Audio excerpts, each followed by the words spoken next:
Good evening, everybody. It's Philippa here again. How is everyone? I spent yesterday at the theatre for a lot of hours because I saw Harry Potter and the Cursed Child. Wow, it took me back, all those characters that we knew. Let me see, probably good 10, 20 years ago. This time the story sets off where the last book finishes. And we see Harry married to Ginny. He has 3 children. James, then a second son called Albus Severus, and a daughter called Lily. Along with Ron and Hermione at the station, at platform 9 3/4, getting ready for the second son, Albus, to start his first year at school. Hogwarts, that is, of course. Now, what I found interesting was Ginny and Harry had 3 children and named all their 3 children after significant people in Harry's life. James and Lily, his parents, and the second son was named Albus Severus after Albus Dumbledore and Severus Snape. Now, on the same train, we meet Septimus Malfoy. Septimus? Yeah, Septimus. No, Scorpius, sorry, Scorpius, not Septimus. Scorpius Malfoy.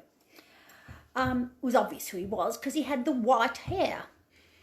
And we also meet Rose, who is Rose Granger Weasley, who is Ron and Hermione's daughter. Now, Rose and Albus are cousins, because her dad and his mum are brother and sister, Ginny and Ron. And they come across a carriage with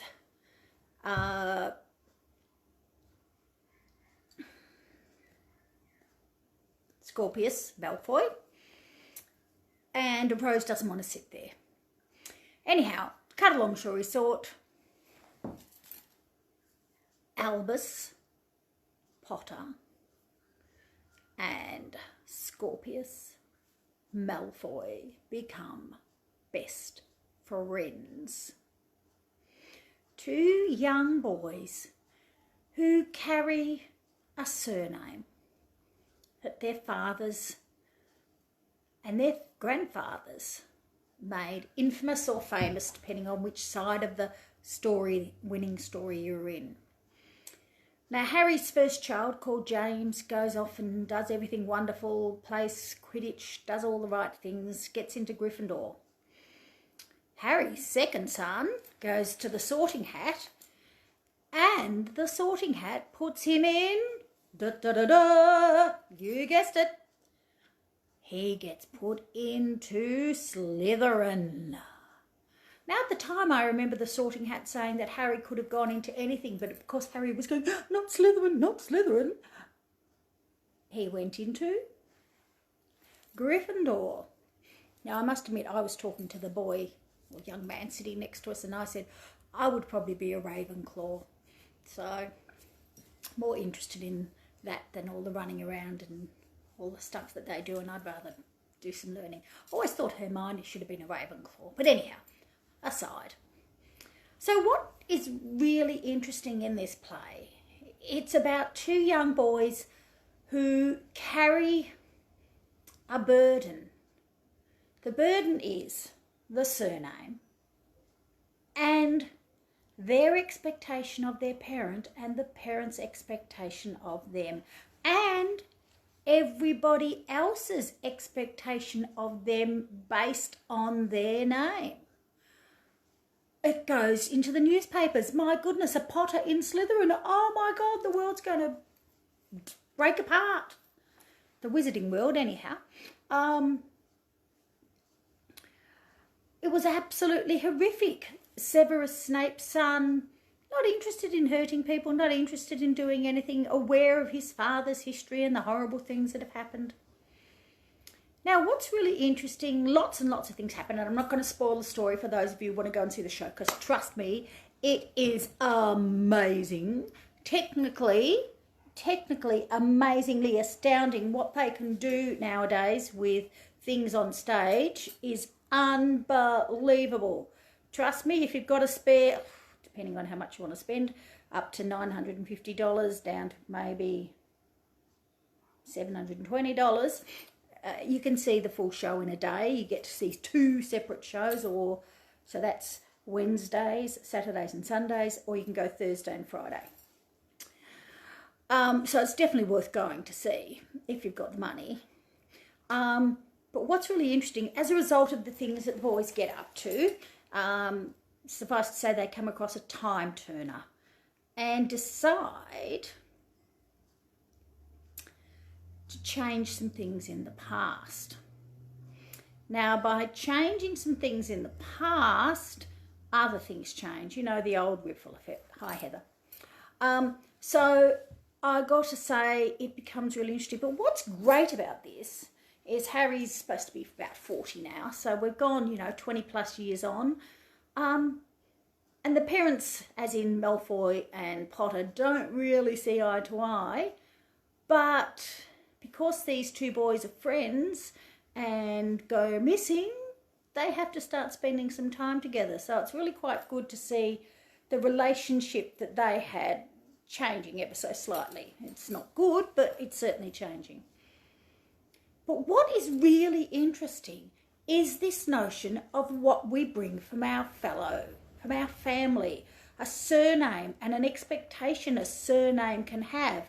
If a member of your family has done something amazing, something wonderful, the things that people put onto that person.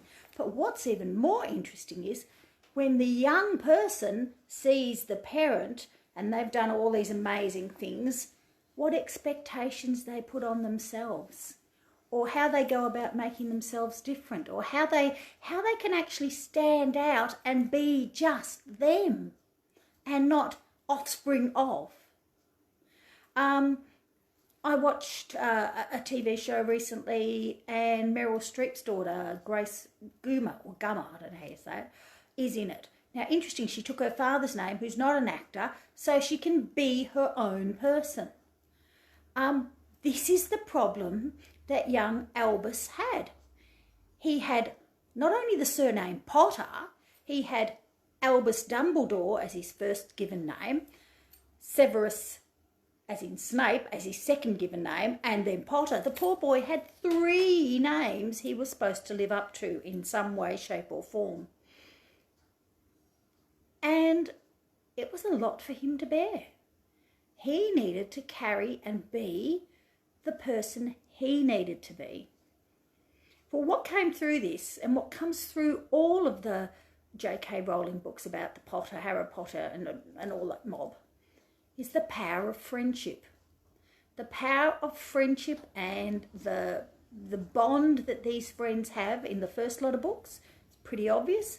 And the bond that the 2 sons have in the play makes such a difference. So the power of friendship is just amazing in the books and in the play. And the joy that having a good friend, an absolute best friend, can do for you.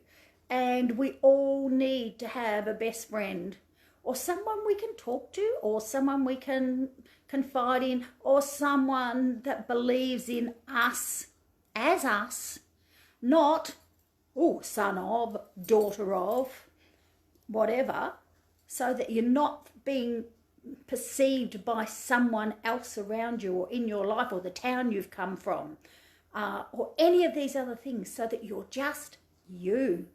Because that's what these 2 boys needed in this play. They needed to be just themselves, not other people's perceptions of who they should be. It was perfectly fine for Albus to be a Slytherin.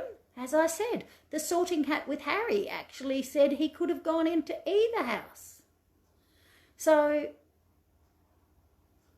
this child was going to be a Slytherin. The other 2 children of Harry Potter's went into Gryffindor, because he is not just a Potter or just a Weasley. He is Albus Severus Potter, the person who just happens to be the child of. And that was the really, hello Dennis, that was the really exciting thing about this play, because it really brought to, we've got Gallery here again, it really brought to the joy of being accepted for who you are. And that is so important when we're trying to live up to a name, to other people's beliefs, other people's expectations. We can't. All we can be is true to ourselves. And it was such an amazing play that really helped everyone around in the audience, and there's about 1,500 of us at the Princess Theatre here in Melbourne, understand the power of being you. Now that's one of the things I help people with. We actually do some activities to work out who you are and who you can be. So powerful.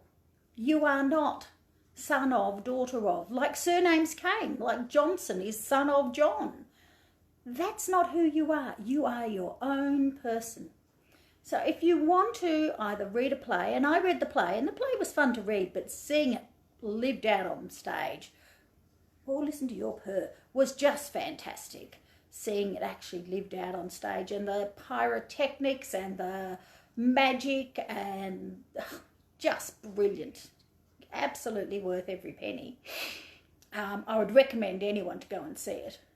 But to actually see this power of letting these young people realise they can be just themselves and not the child of, and what their parents did, the old thing, you know, the sins of the fathers are lived by the sons, or something along those lines. This was all about saying each of us are our own individuals. We get a whole pile of things from our family and from our family name, but it still makes us our own individuals. And that's what I really loved about seeing this show yesterday. Apart from that it was a long day on the body, it was a fantastic day, and it really, really reminded me of how important it is to remember your son, your daughter is not a mini you. They're their own person in their own right. If you want to talk to me about anything, if you want to find out how to find out a lot more about who you are, if you want someone to make you accountable, check out my webpage at ylifecoaching.com, or PM me and we can chat. We're going now. Gallery's purring a little hard out. I don't know if you can hear her. Say goodbye, Gallery. She doesn't want to move. She's so comfy. She's actually so relaxed. She's dribbling on me. Anyhow, have a great day. The sun's out. It's not hot, thank God, because I hate the heat. And remember, when there's nothing else you want to do, just smile, because a smile makes everyone else happy as well as you. And there's nothing nicer than walking past someone in the street who's smiling. Okay. Now I've got to try and finish this off and hold on to a cat who wants to be cuddled. Bye.